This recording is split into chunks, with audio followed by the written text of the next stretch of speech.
अस्सलाम वालेकुम। कैसे हैं आप सब? होप सो आप सब ठीक होंगे। अच्छा, आप हम लोगों ने जो चैप्टर कवर करना है वो है स्केलर प्रोडक्ट। ठीक है, स्केलर प्रोडक्ट का जो चैप्टर है वो आज हम लोगों ने कवर करना है। हमारे पास में 2 फार्मूला होते हैं, वो आपने अपने जहन में बिठा लेने हैं अच्छे से। ठीक है, मैं आप लोगों को फार्मूला लिखवा भी देती हूँ, वैसे मैं बता भी देती हूँ। ठीक है, आप अपने पास नोट करते रहिएगा। हमारे पास जो फॉर्मूला है वो है a प्लस बी, ठीक है, under root A square plus B square plus 2ab cos theta. इसी तरीके से अगर हमारे पास कोई क्वेश्चन ऐसा आ जाता है जिसमें a प्लस बी के बजाय a माइनस बी हो, तो उसको हम कैसे सॉल्व करते हैं कि a प्लस बी की जगह हम लिखेंगे a माइनस बी। ठीक है, अच्छा, उसके बाद हम लिखेंगे अंडर रूट, सेम इस तरीके से सेम यही चीज़ आएगी, बस प्लस की जगह माइनस आ जाएगा a माइनस बी के फॉर्मूले में। ठीक है, a स्क्वायर प्लस का बी स्क्वायर माइनस 2ab और आगे आ जाएगा कॉस थीटा। ठीक है, अच्छा, एक बात अपने जहन में रखिएगा, कॉस थीटा यानी कि कॉस का कंपोनेंट हमारे पास होता है एक्स एक्सिस के लिए, और साइन थीटा यानी कि साइन का कंपोनेंट हमारे पास होता है वाई एक्सिस के लिए। ठीक है, अच्छा, ये बात आप लोग को पता है कि जब भी कोई 2 वेक्टर आपस में मल्टीप्लाई होते हैं तो वो प्रोडक्ट हमारे पास बनाते हैं स्केलर का। ठीक है, ये बात अपने जहन में रखिएगा। अच्छा, अगर मैं आपको ये बताती चलूँ कि स्केलर क्या होता है और वेक्टर क्या होता है, तो स्केलर एक ऐसा कंपोनेंट होता है कि जिसका हमारे पास कोई भी डायरेक्शन नहीं होती। ठीक है, स्केलर कोई भी ऐसी चीज़ है, कोई भी ऐसा कंपोनेंट है जिसकी हमारे पास कोई डायरेक्शन नहीं है, उसका क्या है, सिर्फ मैग्नीट्यूड है। और अगर हम वेक्टर की बात करते हैं तो वेक्टर एक ऐसा कंपोनेंट है, ऐसी चीज़ है कि जिसकी जो है वो डायरेक्शन भी है और उसका जो है वो मैग्नीट्यूड भी है।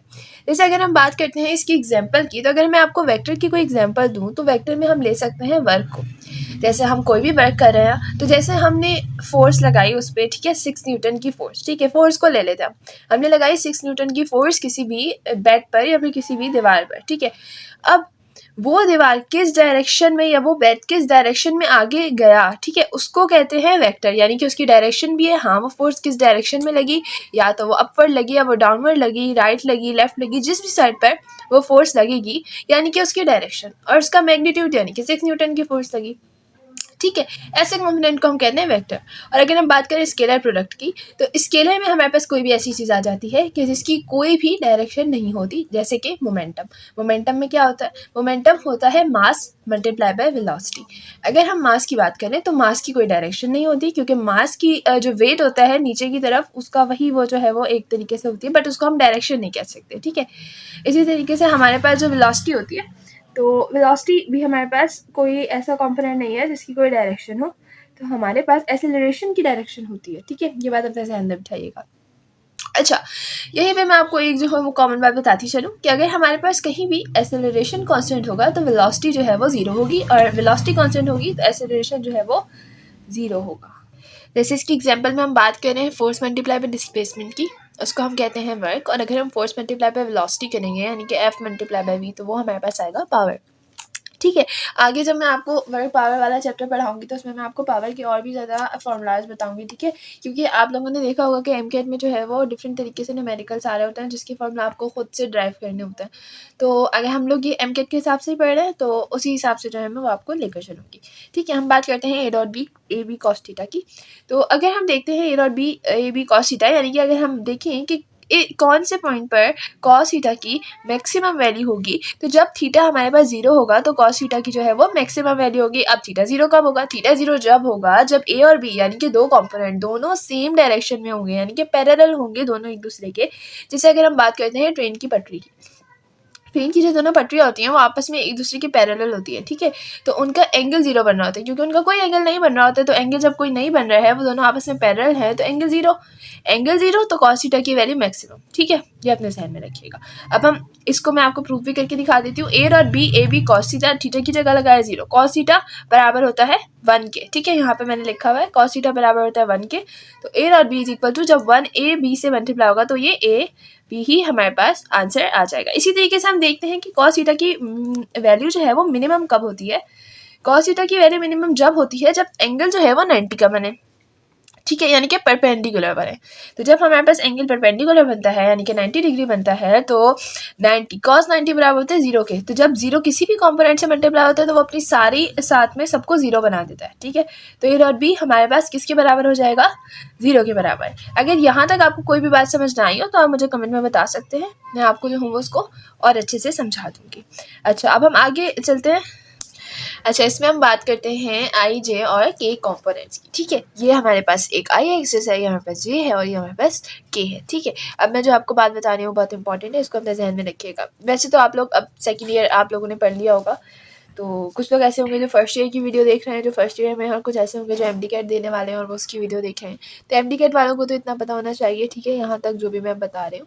और अगर वो फर्स्ट ईयर में है तो वो इस बात को बहुत अच्छे और ध्यान से सुने। ठीक है, अच्छा, आई जब आई एक दूसरे से मल्टीप्लाई होगा, या जे आपस में मल्टीप्लाई होगा, या फिर के आपस में मल्टीप्लाई होगा, तो उसका प्रोडक्ट 1 बनेगा, उसका प्रोडक्ट 1 बनेगा। ठीक है, जैसे हमारे पास ये जे है, जे आपस में मल्टीप्लाई होंगे 1, क्योंकि ये पैरेलल हैं एक दूसरे के। अगर हम के की बात करेंगे, के आपस में मल्टीप्लाई होंगे तो वो उसका भी प्रोडक्ट क्या बनेगा हमारे पास 1। आई का भी प्रोडक्ट हमारे पास क्या बनेगा 1। ठीक है, लेकिन अगर हमारे पास ओपोजिट मल्टीप्लाई होंगे, यानी कि आई जे से, जे के से, या फिर के आई से मल्टीप्लाई होगा, ओपोजिट एक दूसरे से मल्टीप्लाई होंगे, तो हमारे पास आंसर आएगा 0। ठीक है, क्या आएगा 0। सेम से मल्टीप्लाई होंगे तो क्या आएगा 1, जैसे के से तो 1, आई से तो 1, और अगर ओपोजिट मल्टीप्लाई होंगे, चाहे वो के आई से हो या आई जे से हो, वो क्या होगा, वो हमारे पास 0 आएगा।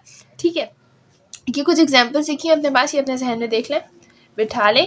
जैसे के जे 0, आई के 0, जे आई जे 0, जे के 0, के आई 0, ये सब 0 है। आपस वाले में सब 1 होंगे। ठीक है, अच्छा, 0 क्यों है? 0 होने की वजह क्या है? क्योंकि कॉस हमारे पास आ जाता है 90। भाई कॉस 90 क्यों आ रहा है? देखें, अगर हम इस फिगर की मैं बात करूँ तो ये हमारे पास है आई और ये हमारे पास है जे। ठीक है, अच्छा, ये मैंने आपको जो शो कराया हुआ है ना, तो ये मेरे पास, क्योंकि ये बुक जो है वो 2D स्ट्रक्चर होता है, तो इसमें आपको जो है वो 3D नहीं दिखता है, तो मैं आपको इसको 3D करके दिखाती हूँ कि 3D में हमारे पास ये किस तरीके से दिखता है। जैसे ये देखें, जैसे हमारे पास ये आई कॉम्पोनेंट है, ठीक है, ये हमारे पास है जे कॉम्पोनेंट। ठीक है, ये मैं आपको 3D स्ट्रक्चर्स का थोड़ा सा शो कर रही हूँ। ठीक है, ये हमारे पास है जे कॉम्पोनेंट। अब ये जो के वाला फिगर है ना हमारे पास, ये होता है कुछ इस तरीके से। ठीक है, ऊपर की साइड पर कुछ ऐसे होता है। ठीक है, इसको अपने जहन में अच्छे से देख लें, इसको एक बार ये देखें, एक ऐसे दो और एक इधर होगा। ठीक है, ये इस तरीके से होता है 3D कॉम्पोनेंट। ठीक है, अब देखें ये सब एक दूसरे के परपेंडिकुलर है। ठीक है, आपको ये बात पता होगी कि इस तरीके से कोई भी फिगर होती है तो वो आपस में एक दूसरे के जो है वो परपेंडिकुलर होता है। तो जब कोई भी दो चीज़ें आपस में परपेंडिकुलर होंगी, एंगल क्या बनेगा 90 डिग्री। तो ये चीज़ तो आप सबको पता होनी चाहिए, जब एंगल कॉस थीटा का 90 बनता है तो हमारे पास आंसर आता है 0।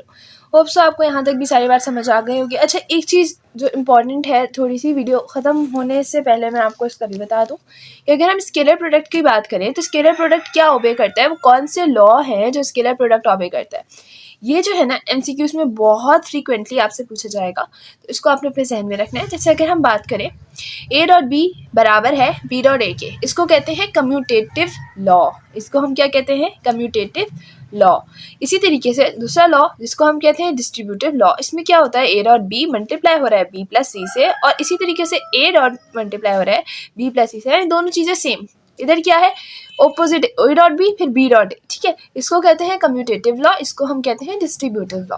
इन दोनों लॉस को स्केलर प्रोडक्ट्स ओबे करते हैं। स्केलर प्रोडक्ट क्या होते हैं? स्केलर प्रोडक्ट वो होते हैं जिनकी कोई डायरेक्शन नहीं होती बट उनका मैग्नीट्यूड होता है। ठीक है, होप सो आपको अब तक मेरी सारी वीडियो जो है यहाँ तक समझ आ गई होगी। अगर आपको कोई भी मसला हो तो आप मुझे कमेंट में मैसेज करके पूछ सकते हैं। अच्छा, इससे नेक्स्ट वीडियो में मैं जो हूँ आपको एमसीक्यूज प्रैक्टिस करवाऊंगी स्केलर और वेक्टर प्रोडक्ट की। जो भी हमारे पास मेन एमसीक्यूज हैं जो फ्रीक्वेंटली हमसे लास्ट ईयर में पास पेपर्स में पूछे जा रहे हैं, उनकी प्रैक्टिस करवाऊंगी, तो उस वीडियो को देखना नहीं भूलेगा। और मैंने आपको थोड़े बेसिक्स से स्टार्ट नहीं करवाया क्योंकि मुझे अंदाज़ा है कि आप लोग जो हैं वो माशाल्लाह पढ़े लिखे बच्चे हैं, तो आप लोग को पता होगा कि इसकी बेसिक कैसी होती है। वैसे जहाँ तक मैंने आपको समझा दिया, जो मेन पॉइंट्स हैं वो मैंने आपको सारे इसी एक लेक्चर में कवर करवा दूँगी। ठीक है, आगे मैं जो हूँ आपको एमसीक्यूज कवर करवाऊँगी। शुक्रिया।